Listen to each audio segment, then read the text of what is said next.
늙어서 볼품없는 당신보다는 젊고 예쁜 여자들이 훨씬 좋더라고. 당신도 거울 좀 봐. 쯧쯧. 집구석이 좁아 터졌는데 뭘 또 오신다고 그래. 늙은 것들 오면 냄새만 난다고. 여보, 말이면 단 줄 알아? 우리 부모님 귀에도 다 들린다고. 이번에 시골에서 애써 올라오시는 건데 당신이 이러면 내가 뭐가 돼? 남편은 나의 말을 비웃기라도 하듯 콧방귀를 뀌었다. 그의 얼굴에는 경멸과 무시가 가득했다. 마치 내가 없는 사람인 양 투명인간 취급하며 나를 지나쳤다. 뭐가 되긴. 당신은 당신이고난 나지. 어차피 며칠 있다가 갈 사람들이 뭘 그렇게 유난을 떨어. 이 좁은 집에 자고 갈 방도 없는데 그냥 여관이나 잡아들이라고 해. 나는 충격에 할 말을 잃었다. 우리 부모님은 시골에서 평생 농사만 지으며 고생하신 분들이셨다. 나 하나 믿고 어렵게 도시로 올라오시는 건데 남편은 늘 이런 식이었다. 그에게 우리 부모님은 그저 불편하고 귀찮은 존재일 뿐이었다. 내 눈에서는 결국 눈물이 왈칵 쏟아졌다. 나는 울먹이며 남편에게 소리쳤다. 여보, 어떻게 그런 말을 해? 우리 부모님은 내 부모님이기 전에 당신의 장인 장모님이시잖아. 남편은 나의 눈물에도 아랑곳하지 않았다. 오히려 한심하다는 듯 나를 쳐다보았다. 장인 장모는 무슨. 늙으면 다 똑같지. 이 나이에 누가 누굴 모시고 살아? 알아서들 잘 살겠지. 냄새나는 늙은이들 우리 집에 들이고 싶지 않으니까 알아서 해. 안 그러면 내가 따로 나가 잘 테니까. 영상 보기 전 구독, 좋아요, 알람 설정을 눌러주세요. 쯧쯧. 집구석이 좁아 터졌는데 뭘 또 오신다고 그래. 늙은 것들 오면 냄새만 난다고. 한숨 섞인 남편의 퉁명스러운 목소리가 아침부터 쩌렁쩌렁 울렸다. 친정 부모님이 오신다는 소식에 들떠있던 내 얼굴은 순식간에 차갑게 굳어버렸다. 65년간 함께 살아온 이 남편이라는 작자는 언제나 그랬다. 내 부모님께는 한없이 차갑고 무례했다. 당신 부모님께는 간이라도 빼줄 듯 살갑게 굴면서 내 부모님 앞에서는 늘 얼굴을 찌푸리고 비아냥거리기 일쑤였다. 나는 애써 화를 사귀며 남편에게 다가갔다. 여보, 말이면 단 줄 알아? 우리 부모님 귀에도 다 들린다고. 이번에 시골에서 애써 올라오시는 건데 당신이 이러면 내가 뭐가 돼? 남편은 나의 말을 비웃기라도 하듯 콧방귀를 뀌었다. 그의 얼굴에는 경멸과 무시가 가득했다. 마치 내가 없는 사람인 양 투명인간 취급하며 나를 지나쳤다. 그 순간 나는 깨달았다. 이 사람은 나의 목소리를 들을 생각이 없다는 것을. 그저 자신의 감정과 욕망만이 중요한 사람이라는 것을. 뭐가 되긴. 당신은 당신이고난 나지. 어차피 며칠 있다가 갈 사람들이 뭘 그렇게 유난을 떨어. 이 좁은 집에 자고 갈 방도 없는데 그냥 여관이나 잡아들이라고 해. 그의 말이 떨어지자 나는 충격에 할 말을 잃었다. 우리 부모님은 시골에서 평생 농사만 지으며 고생하신 분들이셨다.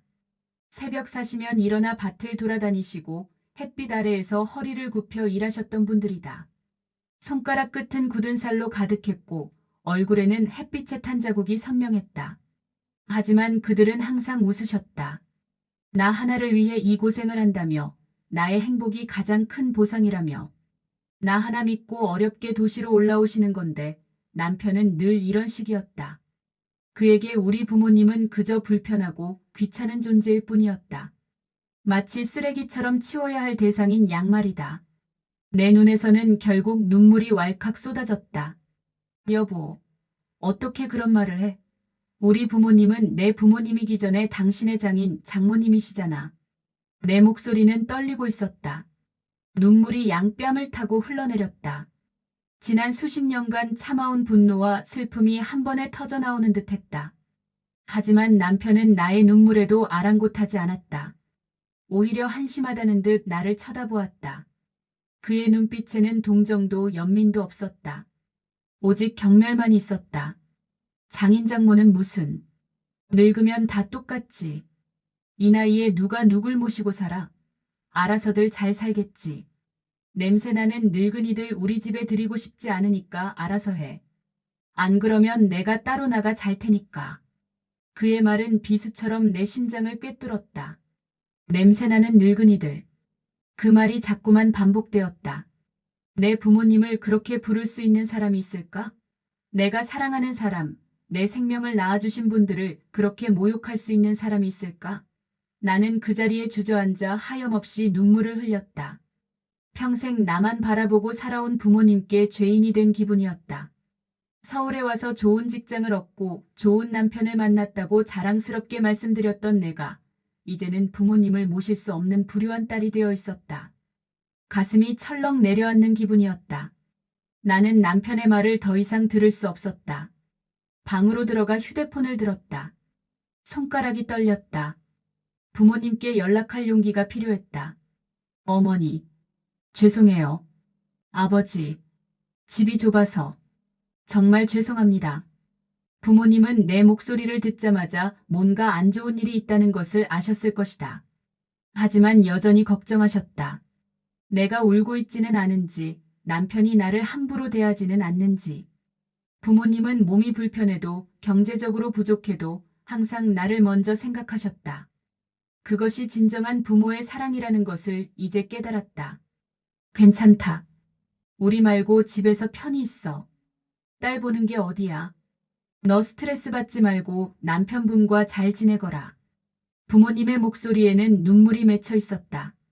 나는 나의 남편을 위해 부모님께 폐를 끼치고 싶지 않으셨던 것 같았다. 일생을 이렇게 살아오셨을 것이다.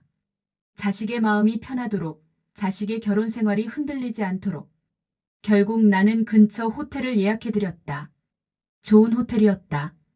정말 죄송하다는 마음으로 최선의 것을 예약하려고 했다. 하지만 그것도 미안했다. 내가 줄 수 있는 것이 단 이것뿐이라니. 정말 미안해요, 어머니, 아버지. 부모님은 괜찮다며 나를 위로했지만 내 마음은 갈기갈기 찢어지는 듯했다. 거울에 비친 내 얼굴은 낯설었다. 항상 밝고 긍정적이었던 딸의 얼굴이 아니었다. 피폐하고 상처받고 희망을 잃은 어떤 여자의 얼굴이었다. 그날 밤 남편은 아무 일 없었다는 듯 거실에서 텔레비전을 보고 있었다. 시간이 지나 밤이 되자 그는 침실로 들어와 코를 골며 잠들어 있었다. 편안한 표정으로. 마치 죄책감이라는 것을 모르는 사람처럼. 나는 그의 옆에서 밤새도록 잠 못 이루고 뒤척였다. 천장을 보며 이 사람이 정말 내가 알던 그 사람인지 생각했다. 결혼 초반에는 다르지 않았을까? 내가 놓친 것이 있을까? 아니면 처음부터 이런 사람이었는데 내가 사랑이라는 이름으로 눈을 감아왔던 것일까? 이대로는 안 된다는 생각이 내 머릿속을 맴돌았다. 나는 더 이상 이렇게 살 수 없다. 내 부모님을 모욕하고 나를 짓밟고 내 인생을 파괴하는 이 남자와 함께 살 수 없다. 그 밤 나는 작은 변화를 다짐했다. 이제부터 달라질 것이라고. 하지만 나는 아직 내가 무엇을 할 수 있을지, 어디서부터 시작해야 할지 몰랐다. 나는 그저 약하고 무기력한 아내였다. 남편에게 의존하고 부모님께 죄책감을 느끼는 여자였다. 그렇게 긴 밤이 지나갔다. 창밖에는 새벽이 밝아오고 있었다.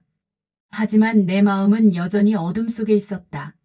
나는 이 상황을 어떻게 헤쳐나갈 것인가에 대해 생각했다. 분노만으로는 부족했다. 나는 계획이 필요했다. 전략이 필요했다. 결국 그 순간부터 모든 것이 시작되었다. 친정 부모님이 집을 나서시던 날 아침, 나는 부모님을 배웅하고 집으로 돌아왔다. 마음 한구석이 텅 빈 듯 허전했다. 역 앞의 작은 카페에서 부모님과 마지막 커피를 마시며 어머니의 손을 꼭 잡았다. 어머니는 내 손을 보며 자꾸만 눈물을 닦으셨다. 아버지는 내 어깨에 손을 올리시며 잘 지내거라고만 반복해서 말씀하셨다. 그 말씀 속에는 얼마나 많은 걱정과 슬픔이 담겨 있었을까. 나는 부모님 앞에서 웃으려고 애썼다. 이것이 마지막일 것 같은 절박함이 느껴졌지만 나는 그것을 드러낼 수 없었다. 기차가 출발하는 순간 나는 부모님의 얼굴을 계속 보며 손을 흔들었다. 어머니는 창밖으로 고개를 내밀고 계속 손을 흔드셨다. 아버지도 옆에서 조용히 손을 흔드셨다. 기차가 서서히 움직이기 시작했고 부모님의 모습이 점점 작아졌다. 마치 내 인생에서 부모님이 멀어져 가는 것 같은 착각이 들었다. 역을 떠나 집으로 돌아오는 길, 나는 계속 눈물을 흘렸다. 버스 창밖으로 보이는 거리는 상관없었다. 내 마음은 여전히 기차와 함께 남쪽으로 가고 있었다. 나는 핸드백을 꼭 안고 있었다. 어머니가 마지막에 건네주신 종로 인삼을 담은 주머니가 들어있었다. 시골에서 직접 재배한 거야. 이거 달여서 마시면 피로가 풀려. 남편도 마시고 너도 마셔. 어머니의 목소리가 자꾸만 떠올랐다. 며칠 동안 이렇게 힘든 상황을 겪으셨을 텐데도 여전히 나와 남편을 생각하시는 어머니. 그런 어머니를 호텔에 묵게 하고 그동안 남편은 어떤 말을 했을까? 생각만 해도 가슴이 철렁 내려앉았다. 집에 도착했을 때 거실은 조용했다. 남편은 아직 회사에 가지 않았나 보다. 나는 신발을 벗고 거실로 들어갔다. 그때 거실 소파에서 남편의 목소리가 들려왔다. 어머니, 아이고, 어쩌다 이렇게 좁은 집에 들르셔서 고생만 하셨어요. 나는 발걸음을 멈췄다. 남편이 누군가와 통화 중이었다. 목소리의 톤이 낯설었다. 내가 알던 남편의 목소리가 아니었다. 이것은 마치 배우가 어떤 역할을 하고 있는 것처럼 느껴졌다. 다정함이 가득했고 존경이 묻어났다. 죄송합니다. 다음에 오실 때는 제가 꼭 좋은 곳으로 모시겠습니다. 나는 슬픈 발걸음으로 거실로 들어갔다. 남편은 내가 들어온 것을 눈치채지 못했다. 계속 전화를 하고 있었다. 나는 무심코 그의 옆에 앉으며 그의 목소리에 귀를 기울였다. 그런데 남편의 목소리에서 믿을 수 없는 내용이 흘러나왔다. 아이고, 어머니 무슨 말씀을요? 제가 언제 장모님 오시는 걸 싫어했다고요? 장모님. 내 어머니를 지칭하는 그 말이 이상했다. 마치 관영사를 읽는 배우처럼 감정 없이 흘러나왔다. 제가 언제 장모님 오시는 걸 싫어했다고 그랬어요? 아이, 어머니, 오해하시면 안 돼요. 집이 좁아서 호텔을 잡아드린 거지. 제가 언제 장모님 오시는 걸 싫어했다고 말씀드린 적이 없잖아요. 나는 귀를 의심했다. 이게 정말 내 남편이 하는 말일까? 어제 저녁 내 부모님 앞에서 이 사람은 얼마나 불쾌한 표정을 지었는가. 어떻게 이렇게 거짓말을 할 수 있을까? 이 집은 너무 낡아서 방도 2개밖에 없잖아요. 그래서 좋은 곳으로 모셔드리고 싶었던 거예요. 절대 장모님을 피하기 위한 게 아니에요. 그 순간 나는 무언가가 깨지는 소리를 들었다. 내 가슴 속에서. 아이고, 죄송합니다, 어머니. 다음엔 꼭 더 좋은 집으로 모시겠습니다. 제가 열심히 일해서 더 큰 집으로 이사할게요. 그럼 편하게 모실 수 있으니까요. 더 큰 집으로 이사? 이 남자는 지금까지 집 이사에 대해 말한 적이 없다. 오히려 지금 집도 충분하다고 했다. 그런데 시어머니와의 통화에서는 이런 말까지 한단 말인가? 나는 남편을 바라봤다. 그는 여전히 내가 있는 것을 모르는 듯했다. 그의 얼굴에는 진심 어린 미소가 떠 있었다. 마치 정말 자신이 한 말을 믿고 있는 것처럼. 남편은 시어머니와 통화 중이었다. 그런데 그의 목소리는 언제나처럼 살갑고 다정했다. 마치 두 사람의 다른 관계를 가진 별개의 인간인 것처럼. 내 부모님에게는 그렇게 차갑게 굴던 사람이 시어머니에게는 이렇게 다정할 수 있다니. 나는 분노에 몸을 떨었다. 불을 삼킨 듯한 그 감정. 가슴 한가운데서 피어오르는 뜨거운 것들. 내가 그동안 어떤 착각 속에서 살아왔던 것일까? 내 어머니. 그리고 어머니, 혹시 어머니가 저한테 뭘 물어본 거 있으면 저한테 직접 말씀해 주세요. 제 아내가 형편없는 엄마라는 건 이미 알아요. 나는 깜짝 놀랐다. 형편없는 엄마. 그게 무슨 소리인가? 나는 아직 자식이 없다. 그런데 이 남자는 무엇을 말하는 것일까? 아, 잠깐. 그렇다면 시어머니가 나에게 뭔가를 물었다는 말인가? 내가 부모님을 제대로 모신다거나 가정을 잘 유지한다거나 남편이 집에서 행복해 보인다거나 하는 얘기를 물었을 수도 있다. 그리고 시어머니는 당신의 아들네 남편이 슬픈 표정을 하고 있다는 것을 감지했을 것이다. 그래서 아들이 남의 부모님 때문에 괴로워하는 건 아닐까 하고 물었을 것이다. 그런데 이 남자는 어떻게 대답했을까? 네, 어머니.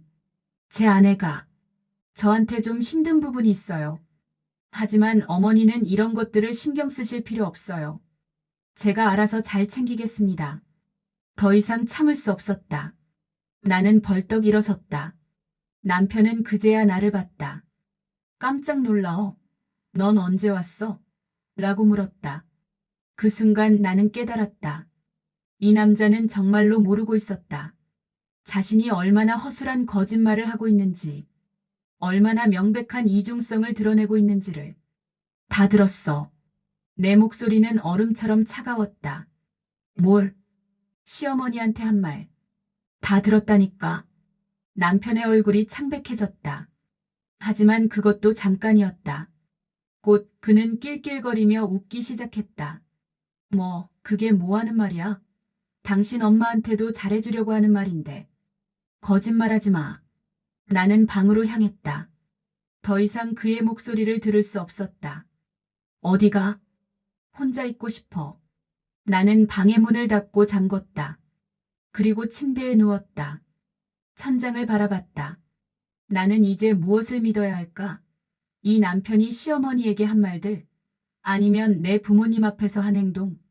남편은 나를 기만하고 내 부모님을 욕보이고 있었다. 그리고 더 끔찍한 것은 이것이 일시적인 감정 폭발이 아니라 계획된 거짓이라는 생각이 들었다는 것이었다. 시어머니를 안심시키기 위해, 자신의 이미지를 보호하기 위해, 자신의 위치를 강화하기 위해. 나는 나머지 부모님이 얼마나 상심했을지 생각했다. 며칠을 이 집에서 지내시면서 얼마나 불편함과 불쾌함을 느끼셨을까. 하지만 나를 걱정하셔서, 내 결혼 생활을 걱정하셔서 참으셨을 것이다. 내 마음속에서는 무언가가 끊어지는 소리가 들렸다. 마치 아주 오래된 줄이 끊어지는 그런 소리. 평생 함께해온 남편이 이렇게까지 나를 배신할 수 있을까? 나는 더 이상 그의 통화를 들을 수 없었다. 이미 들어버렸지만, 이미 나는 그것을 알아버렸지만, 나는 조용히 방으로 들어와 문을 잠그고 흐느껴 울었다. 베개에 얼굴을 묻고 몸을 웅크렸다. 마치 작은 아이처럼. 내가 무엇을 잘못했을까? 내가 뭘 놓쳤을까? 내 남편은 내가 알던 사람이 아니었다. 아니, 나는 그동안 그를 잘못 알고 있었던 것일지도 모른다. 아마도 처음부터 이런 사람이었을 것이다. 나는 사랑이라는 감정에 눈이 멀어 그의 본 모습을 보지 못했던 것일 수도 있다. 또는 나와 함께 살면서 점점 변해간 것일 수도 있다. 어느 쪽이든 지금 이 순간은 명백했다. 이 남자는 나를 사랑하지 않는다. 이 남자는 나를 이용할 뿐이다. 나를 통해 자신의 이미지를 관리하고, 나를 통해 자신의 위치를 유지하고, 나의 부모님을 통해 자신의 효자 이미지를 만들어낼 뿐이다. 그렇다면 나는 어떤 선택을 해야 할까? 계속 이렇게 살아야 할까? 아니면 이것을 끝내야 할까? 방 밖에서는 남편이 나를 부르고 있었다. 하지만 나는 대답하지 않았다. 나는 더 이상 그에게 주어야 할 것이 없다고 생각했다. 나는 더 이상 그의 가면을 지탱해주기 위해 내 인생을 바칠 수 없다. 그 밤 나는 처음으로 남편에게 등을 돌렸다. 처음으로 그의 목소리를 외면했다. 처음으로 그와 다른 선택을 하려고 결심했다. 무언가가 시작되고 있었다. 변화의 바람이 불고 있었다. 나는 이제 전쟁을 준비해야 했다. 하지만 아직은 아무도 그것을 알지 못했다. 심지어 나 자신도. 그날 이후 남편의 무시는 더욱 노골적이 되었다. 마치 내가 귀찮은 감정을 숨길 이유가 없다고 생각한 듯 그는 이제 대놓고 나를 비웃고 조롱하기 시작했다. 아마도 내가 배신의 순간을 목격한 이후 그는 더 이상 위장할 필요가 없다고 판단했을 것이다. 혹은 내가 저항하지 않을 약한 여자라고 확신했거나. 식사 시간이 가장 견디기 힘들었다. 나는 어머니에게서 배운 음식 솜씨를 자랑스러워했다. 된장찌개, 계란말이, 나물무침.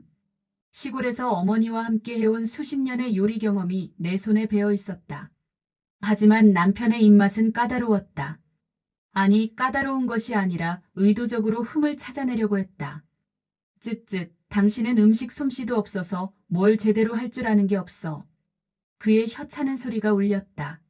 마치 음식이 맛이 없는 것이 아니라 내가 존재하는 것 자체가 역겨운 듯한 그 소리. 나는 밥숟가락을 내려놨다. 더 이상 음식을 입에 넣을 수 없었다. 맛이 없으세요? 없어. 뭐, 이 정도면 뭐 하는 요리야? 엄마가 하는 반찬도 이 정도인데. 내 어머니를 언급했다. 자신의 어머니는 경외심을 담아 어머니라고 부르면서 내 어머니는 비아냥거렸다. 나는 조용히 밥을 그릇에 덜어 다시 차렸다. 말하지 않기로 했다. 대항하지 않기로 했다. 내가 할 말이 없으니까. 텔레비전을 보는 시간도 마찬가지였다. 나는 저녁 드라마를 기다렸다. 평일 저녁의 유일한 위로였다. 드라마 속의 주인공들은 나와 다른 삶을 살았다. 때로는 당당했고 때로는 사랑받았다. 그들의 삶은 적어도 자기 목소리가 있었다. 그런데 남편이 다가오면 모든 것이 무너졌다. 저런 유치한 드라마나 보는 수준하고는. 그리고 채널을 돌려버렸다. 느리고 의도적으로. 마치 이 채널을 보는 나의 취향 자체를 지우고 싶은 듯. 잠깐 이것 봤어야 했는데. 뭐 이런 따분한 걸 다 봐. 너 취향이 정말 유치하네. 나는 채널을 다시 돌렸다. 그는 또 돌렸다. 이것이 반복되다가 결국 텔레비전은 꺼졌다. 나는 침묵 속에서 혼자 앉아 있었다. 혼자만 빠진 것 같은 기분. 마치 이 집에서 내가 호흡하는 것 자체가 방해가 되는 그런 기분. 마치 내가 하는 모든 일에 딴지를 걸고 나를 깎아내리려는 듯했다. 아침에 옷을 고르면 그 색깔은 당신한테 안 어울려. 화장을 하면 뭐 하는 짓이야. 화장을 저 따위로 해. 친구들과 전화를 하면 왜 자꾸 딴 남자들이랑 통화를 하냐고. 심지어 나의 호흡까지 관리하려는 것 같았다. 그의 눈빛에는 늘 나에 대한 경멸이 가득했다. 그것은 마치 내가 이 세상에 존재할 자격이 없다는 그런 눈빛. 하지만 가장 참을 수 없는 날이 왔다. 어느 날 저녁 남편은 술에 취해 집에 들어왔다. 시간은 밤 11시였다. 나는 거실 소파에서 남편을 기다리고 있었다. 요즘의 습관이었다. 남편이 안전하게 들어오길 기다리는 것. 마치 어머니가 나를 기다렸던 것처럼. 그의 옷에는 립스틱 자국이 선명했다. 핑크색. 내가 사용하지 않는 색깔이었다. 나는 아무 말 없이 그의 옷을 보았다. 목 주변 그리고 셔츠의 왼쪽 칼라 부분. 지워지지 않은 증거들이 그대로 남아 있었다.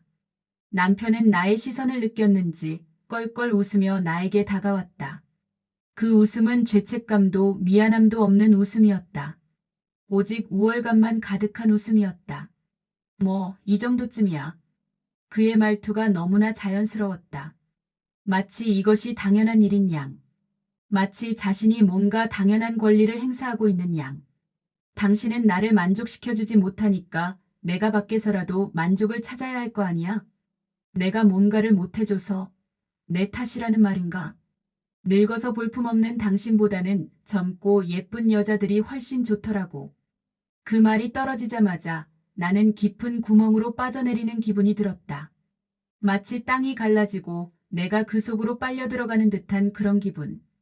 당신도 거울 좀 봐. 나는 지난 며칠간의 변화를 생각했다. 내가 아침에 거울을 보는 시간이 짧아졌다는 것을. 나는 거울 속의 내 얼굴을 마주하는 것이 두려워졌다. 그 얼굴 속에 무엇이 남아있을까 싶어서. 주름은 자글자글하고 뱃살은 출렁거리고. 그렇다. 내 얼굴에는 주름이 늘었다. 세월이 새겨진 그 주름. 하지만 그것은 내가 살아온 날들의 증거가 아닌가. 웃었을 때, 울었을 때, 고민했을 때의 흔적들이 아닌가. 그리고 뱃살. 나는 자신감을 잃었고 음식도 제대로 먹지 못했는데 그래도 뱃살이 있다는 말인가. 아니면 내 몸 자체가 이 남자의 눈에는 혐오의 대상인가. 쯧쯧. 내가 불쌍하다 불쌍해. 그 순간 나는 그의 말에 정신이 아득해졌다. 이것은 모욕인가 아니면 비난인가? 아니면 단순한 사실 지적인가? 그것조차 판단할 수 없을 정도로 내 정신은 흔들렸다. 내 남편은 나를 공개적으로 모욕하고 있었다. 공개적이라고 했지만 지금 이 집에는 나와 그 두 사람뿐이었다. 하지만 그것이 더 끔찍했다. 혼자라는 것을 아는데도 이렇게까지 나를 짓밟을 수 있는 사람이라는 것이. 나는 그의 얼굴을 올려다보았다. 술에 취한 얼굴. 그 얼굴에는 나에 대한 연민이나 죄책감이라고는 찾아볼 수 없었다. 오직 조롱과 비웃음뿐이었다. 그리고 깊은 혐오. 내가 지금까지 몰랐던 혹은 보고 싶지 않았던 그 혐오. 나는 그의 뺨을 후려갈기고 싶었다. 이 감정이 폭발하는 그 순간 손이 올라갈 것 같았다. 하지만 내 손은 움직이지 않았다. 억울함도 분노도 그 어떤 감정도 행동으로 이어지지 않았다. 내 몸은 이미 항복했나 보다. 이미 항복해 있던 몸이 무엇을 할 수 있을까? 나는 그저 멍하니 서서 그의 말을 들었다. 마치 어떤 판결을 받고 있는 죄수처럼. 그의 말 한마디 한마디가 내 심장에 칼날처럼 박혔다. 그리고 그 칼은 빼내지 않은 채로 돌려졌다. 왜? 할 말 없어? 내가 뭐라 말할 수 있을까? 이 모든 것에 대해 항변할 수 있을까? 그래, 당신은 나한테 아무것도 할 수 있는 게 없잖아. 이 말이 가장 가혹했다. 왜냐하면 그것이 사실 같았기 때문이었다. 나는 할 수 있는 것이 없는 여자였다.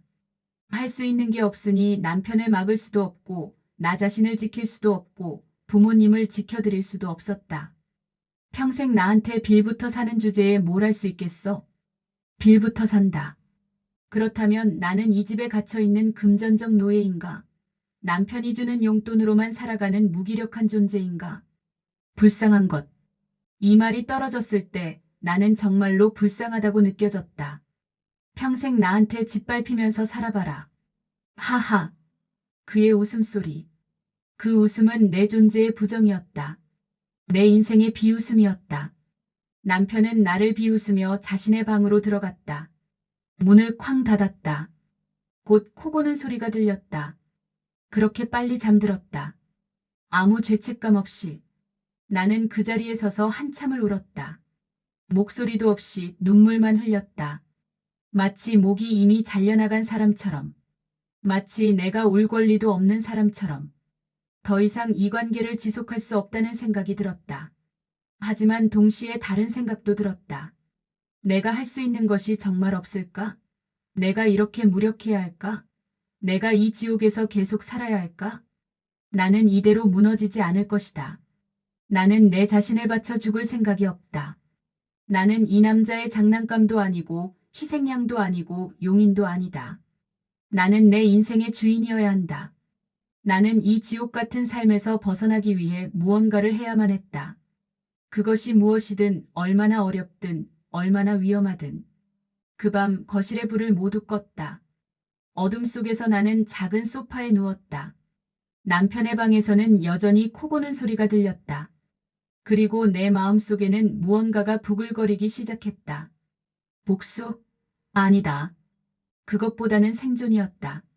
나 자신을 지켜내기 위한 싸움. 나의 존엄성을 되찾기 위한 전쟁.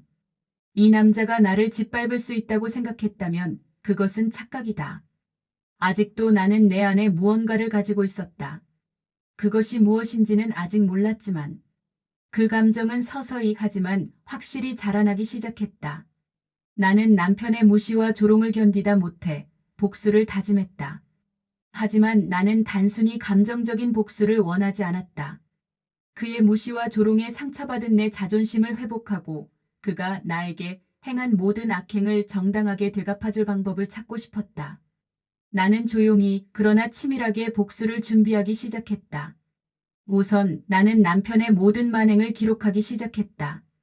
그가 나에게 했던 모욕적인 말들, 외도의 증거들, 그리고 시어머니에게 나를 험담했던 통화 내용까지. 나는 작은 수첩의 날짜와 시간, 상황을 상세하게 기록했다. 이 모든 기록은 나중에 그를 상대로 싸울 때 중요한 증거가 될 것이라고 생각했다. 다음으로 나는 그의 주변 사람들에게 그의 실체를 알릴 방법을 모색했다. 남편은 밖에서는 늘 좋은 남편, 좋은 가장으로 행세했다. 그는 사회적으로 존경받는 위치에 있었고 많은 사람들에게 신뢰를 얻고 있었다. 나는 그의 가면을 벗겨내고 그의 추악한 본 모습을 세상에 알리고 싶었다. 나는 그의 회사 동료들, 친구들, 그리고 시댁 식구들에게 그의 외도 사실과 나에 대한 학대를 알리기 위해 준비했다. 나는 또한 재산 분할을 위한 준비도 시작했다. 결혼 생활 동안 남편은 나에게 재산에 대한 권리를 거의 주지 않았다. 모든 재산은 남편 명의로 되어 있었고 나는 그의 감시 아래 생활비를 받아 쓰는 처지였다.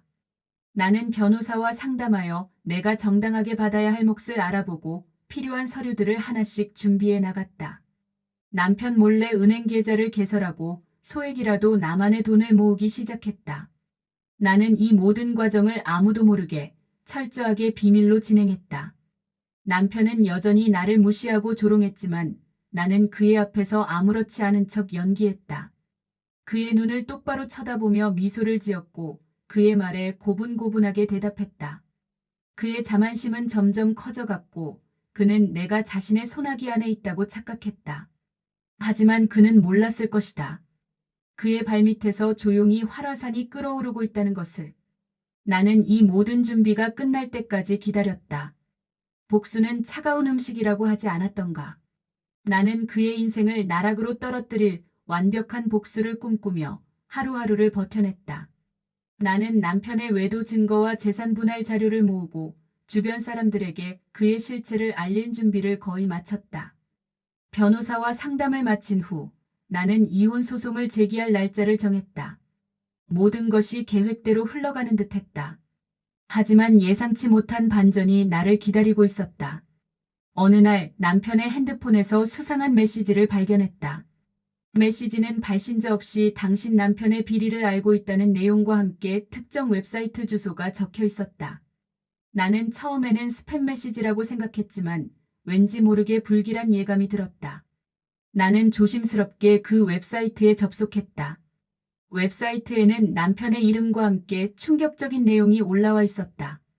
남편이 회사 공금을 횡령하고 여러 여성들과 부적절한 관계를 맺었으며 심지어 마약 투약 혐의까지 있다는 내용이었다. 나는 눈앞이 캄캄해졌다. 나는 남편의 외도는 알고 있었지만 공금 횡령이나 마약 투약 같은 범죄까지 저지르고 있었다는 사실은 전혀 몰랐다. 더구나 그 모든 내용과 함께 상세한 증거 자료들까지 첨부되어 있었다. 나는 너무나도 충격에 휩싸여 이 모든 것이 꿈이기를 바랐다. 나는 웹사이트 게시물을 찬찬히 읽어내려갔다. 게시자는 남편의 모든 비리를 폭로하며 그를 강력하게 처벌해달라고 요구하고 있었다. 게시글에는 남편의 회사 내부 자료, 은행 거래 내역, 심지어는 은밀한 사생활 사진까지 첨부되어 있었다. 이 모든 자료들을 누가 어떻게 얻었을까? 나는 의문을 품었다. 이 모든 것이 한 개인이 할 수 있는 일이 아니라는 생각이 들었다. 나는 며칠 밤낮으로 게시글을 분석했다. 그러다 우연히 게시글에 쓰인 말투와 특정 단어들이 내가 예전에 알고 지내던 사람의 것과 매우 흡사하다는 것을 알아챘다. 바로 남편에게 과거 사기를 당해 큰 피해를 입었던 그의 옛 동업자였다. 남편은 과거의 동업자를 속여 그의 모든 재산을 빼앗고 그를 파산시킨 전력이 있었다. 나는 그때 남편에게 심한 배신감을 느꼈지만 이미 지나간 일이라 생각하고 잊고 지냈다. 하지만 그 동업자는 남편에 대한 복수를 잊지 않고 치밀하게 준비해왔던 것이다. 나는 그 동업자와 연락을 취했다. 동업자는 나의 연락에 놀라면서도 자신의 복수 계획을 모두 털어놓았다. 그는 오랫동안 남편의 뒤를 쫓으며 모든 비리를 수집했고 나에게 했던 무시와 조롱, 그리고 외도 사실까지 모두 알고 있었다. 그는 나를 안쓰럽게 여겨 나에게 도움을 주려 했다고 말했다. 나는 그의 도움을 받아 나의 복수 계획에 새로운 반전을 주기로 결심했다. 단순히 이혼하고 재산 분할을 받는 것만으로는 부족하다고 생각했다. 남편은 그가 저지른 모든 죄에 대한 대가를 치러야 마땅했다. 나는 그의 동업자와 손을 잡고 남편을 사회적으로 매장시키고 법적으로 처벌받게 할 계획을 세웠다. 나의 복수는 이제 개인적인 차원을 넘어 정의를 실현하는 싸움이 될 것이었다. 남편의 동업자와 손을 잡기로 결정했지만 나의 마음 한편에는 여전히 불안감이 자리 잡고 있었다. 내가 과연 이 거대한 싸움에서 승리할 수 있을까? 남편은 사회적으로 막강한 영향력을 가진 사람이었다. 그의 비리를 세상에 알리고 그를 법의 심판대에 세우는 것은 결코 쉬운 일이 아닐 것이었다. 나는 때로는 두려움에 떨었고 때로는 모든 것을 포기하고 싶다는 생각도 들었다. 하지만 나는 내 안의 약한 마음을 다잡았다.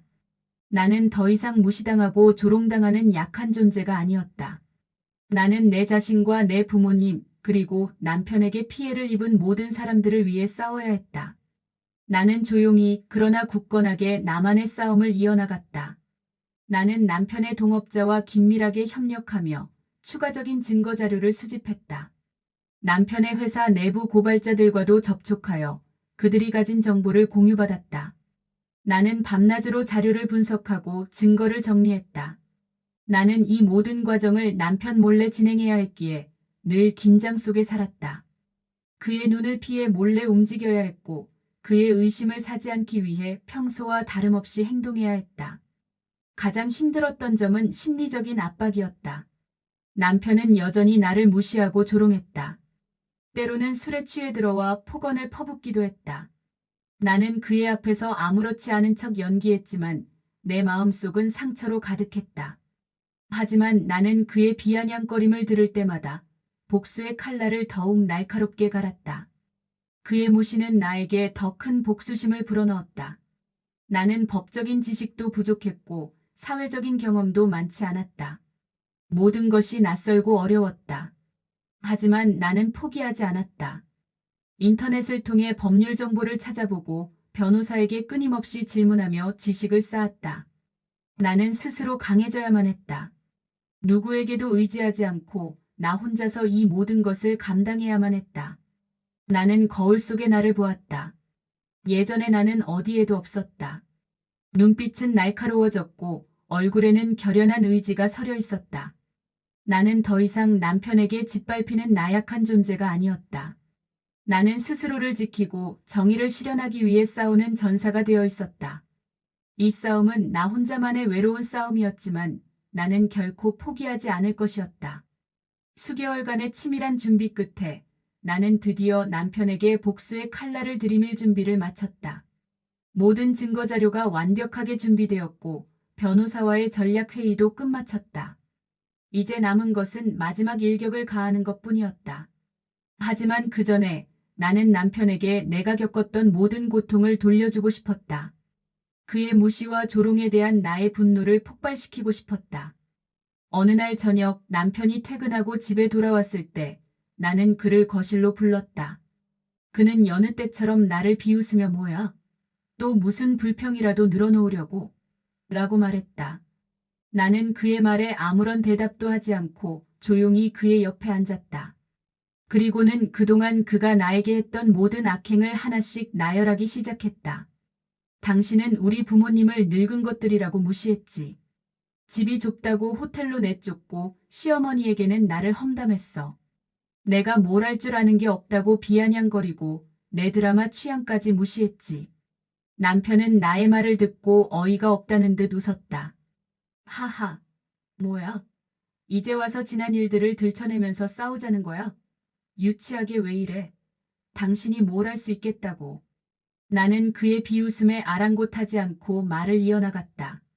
그리고 당신은 술에 취해 외도를 자랑스럽게 떠벌렸고 나보고 늙고 못생겼다고 조롱했어. 내가 불쌍하다고 비웃었지. 내가 당신에게 빌붙어 사는 불쌍한 존재라고 짓밟았어. 나의 목소리는 점점 격앙되었다. 내 안에서 끓어오르던 분노가 터져나오기 시작했다. 남편은 나의 변화에 당황한 듯 그의 얼굴에서 미소가 사라졌다. 나는 당신 때문에 평생 죄책감에 시달렸고 수치심에 몸부림쳤어. 당신의 무시와 조롱은 나를 죽이는 것과 다름없었어. 하지만 나는 당신에게 짓밟히지 않을 거야. 나는 더 이상 당신의 놀이개가 아니야. 나는 자리에서 벌떡 일어섰다. 내 눈빛은 활활 타오르는 불꽃처럼 이글거렸다. 남편은 나의 기세에 눌린 듯 뒷걸음질 쳤다. 나는 당신에게 복수할 거야. 당신이 나에게 했던 모든 악행을 똑같이 되갚아줄 거야. 당신은 내가 어떤 존재인지, 내가 무엇을 할 수 있는지 알게 될 거야. 나는 당신의 인생을 나락으로 보낼 거야. 나는 테이블 위에 그동안 모아왔던 증거 자료들을 던졌다. 남편의 외도 사진, 회사 공금 횡령 증거, 그리고 마약 투약 혐의에 대한 자료들까지. 남편은 자료들을 보고 충격에 빠진 듯 얼굴이 하얗게 질렸다. 그의 눈동자는 공포에 질려 흔들렸다. 이게 다 뭐야? 당신이 이걸 어떻게? 나는 비웃듯이 말했다. 당신이 나를 무시하고 조롱하는 동안 나는 당신의 모든 것을 파헤쳤어. 당신은 내가 평생 당신의 그림자로 살 줄 알았겠지만 나는 이제 당신을 삼키는 그림자가 될 거야.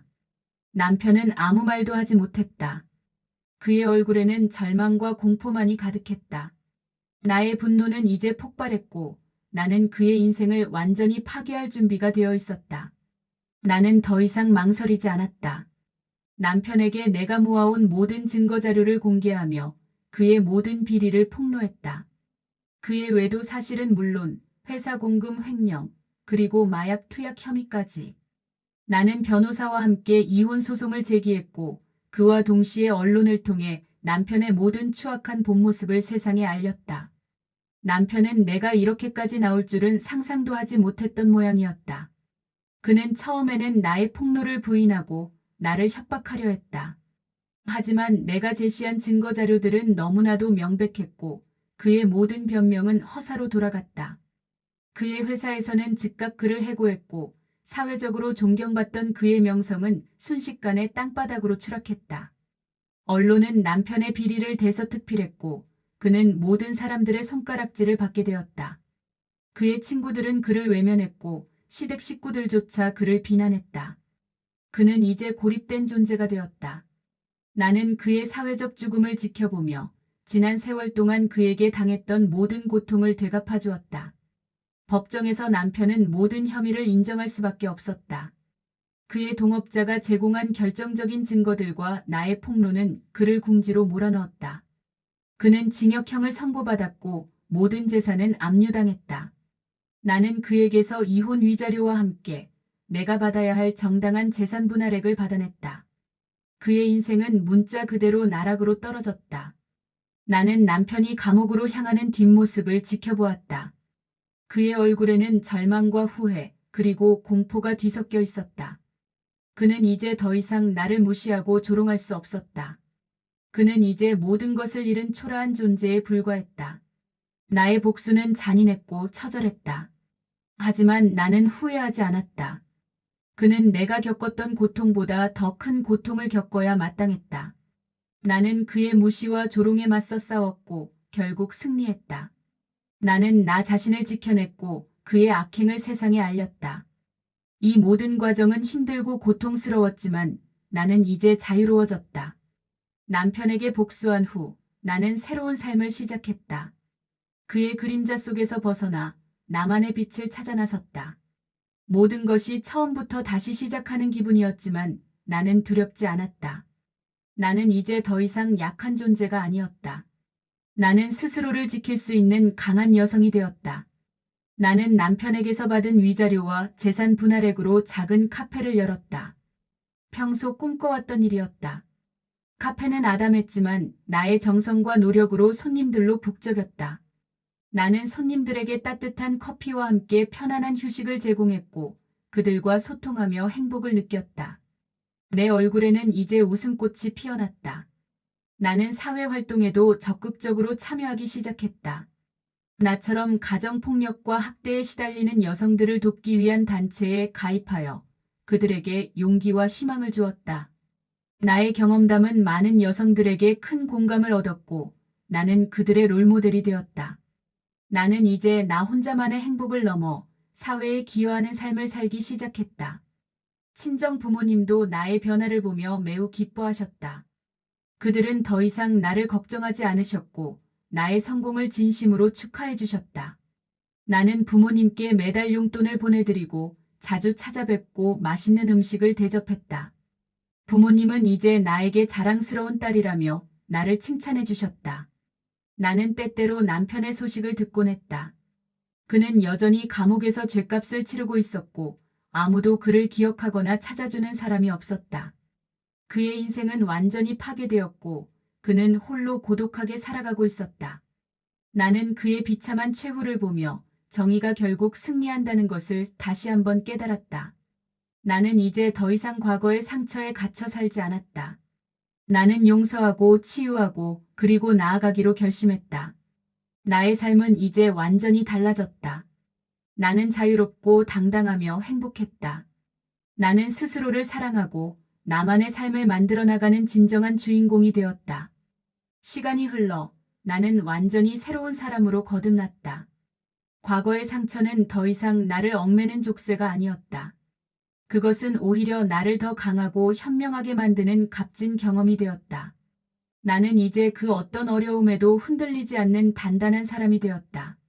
나는 나의 카페를 성공적으로 운영하며 지역사회에 긍정적인 영향을 미치는 사업가로 성장했다.